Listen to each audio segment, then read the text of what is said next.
What would you think? This isn't the question. Oh, it'd be good. I trust Jack, right? Like, there's not enough pilots out there, right? Everybody's sick and tired of going to the airport and either their plane's canceled or they're delayed, right? Because there's a pilot shortage. So I'm all good with Jack. Okay. So You I don't know. I probably ought to keep this on, right? Because it's kind of hot. You also trust Jack at defensive end too, right? I do. I trust Jack. Yes. I trust Jack. So.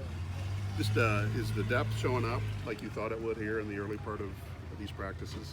It is. I mean, it's not as detailed as you would like to see right now, but I think we got a lot of guys that have the ability to play for us. That doesn't guarantee,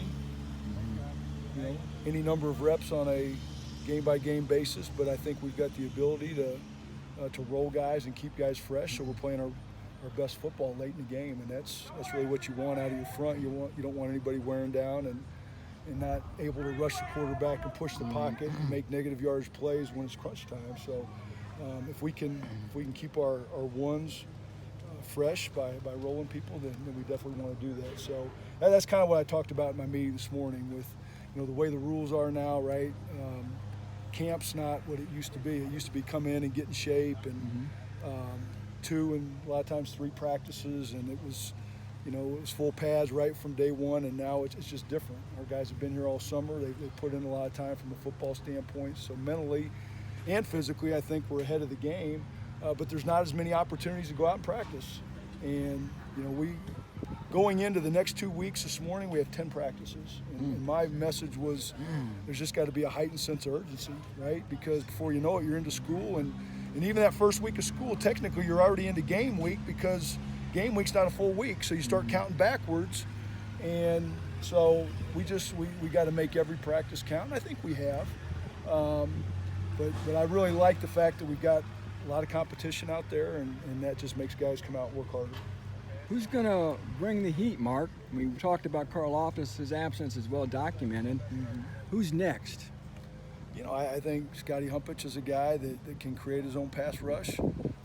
I think Yanni in situations and passing situations can create his own pass rush. I think Corday with his length. Again, he's got to prove it day in and day out, but I think his length gives him the ability to create things on the edge. I think Jenkins is a guy that's improved. You go to practice last Friday, I think Humpich and KJ both had 5 sacks between the two of them. Now, if anybody was in attendance and watching, there weren't any officials out there, so they weren't blowing the play dead. But we had 5 sacks between our first 2 lines with those 2 guys, so that was good to see. I think Nick Carraway is an explosive young athlete that we got to try to figure out, because I think he's going to have the ability to create his own pass rush. So we've got guys. Is there one guy like a George? No, we don't. But we're going to have to mix and match and have different packages at different times. And you talk about the inside guys. Branson Dean is a guy that can rush the quarterback. And there's others that just not as often as we would like. So I think it's finding out from a consistency standpoint, and sometimes you may roll different packages. That may be part of it too. So is there any one guy? No, absolutely not. You don't just replace a George Karlaftis. We're gonna have to do it with numbers. What makes Branson and Lawrence a good combination inside for you? Well, just the experience thing. Number one, they've been around the block and they played a lot of football, and Branson, I think, is you just look at him on the hoof, right? Like, he's not your prototype 3 technique, but he's very technically sound. I mean, he's gotten bigger and stronger through the years, but there's guys that are longer and twitchier, and he's just very, very detailed. He studies the game. He loves football. And you can say a lot about, it's a lot of the same things about Lawrence too. Lawrence is just a bigger body. He's not as athletic, but he's very, very smart, understands the game. The biggest thing with Lawrence is going to be keeping him healthy week to week. He's coming off of 2 surgeries, and we're going to be smart with him during camp. Yet at the same time, we got to get his legs underneath him. But then again, I'm going to jump to the nose position. You got DeMarge Lewis that I think is very much improved, and I think he's a better nose for us than he is a 3 technique. But there's bodies in there. Mo Monade is a guy that I think when you look at the nose position, he gives us the most athleticism out of anybody at that spot. And I think he's another guy from an inside rush standpoint that can do some things, not just be a guy that pushes the pocket, but can create. You know, depending on where that center slides in protection, he can do some things. So, you know, optimistic right now of our numbers, but again, we gotta keep bringing it and proving it on a daily basis. Mark, tell us the role of Cole Pavard's going to play. He's kind of intriguing, having played 2 years already, and now he's back home. Yeah, you can tell Cole's been in a college system for 2 years. You know, he understands what he's got to do inside. You know, I think he's good with his eyes and his hands. He's very, very strong. One of our strongest guys. I mean, we knew that coming in. That, you know, the people at Penn State told us that he was one of their strongest guys. That's going to be an interesting deal there at the nose position, because I think he's a big, strong run defender. I'm not sure what he's going to be able to give us in a pass rush other than a push the pocket type deal, but you know, hopeful. Again, we're only 5 practices in. You know, we haven't scrimmaged yet. We've got a lot of team segments, but Cole's come in and done a good job so far. Scotty Humpich is a name that's continued to pop up here early on in fall camp. Just what have you seen from him in his development here with the program after transferring in from the spring up until now? Again, I think anytime you hit the transfer portal, you're getting guys that aren't just out of high school, right? Like they've been developed at least 1 year at another school, and so, you know, he played well. We knew that about him. Been dinged up a little bit, so that's the thing that we've kind of preached to Scotty is, you know, and he loves to lift.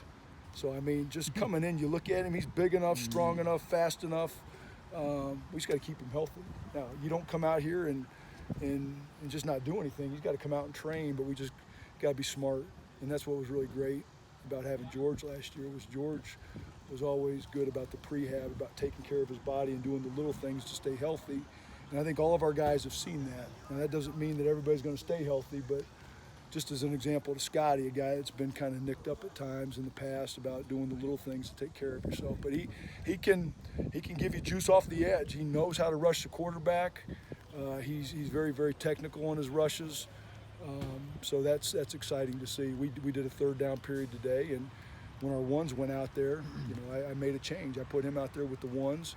And that's not a knock on KJ. I just wanted to get our best Leo out there from a pass rush standpoint. And you know, we'll continue to roll those guys in certain situations. But that's just one example of some great competition that we're going to have. You know, Scotty came in here and he wants to be the starter.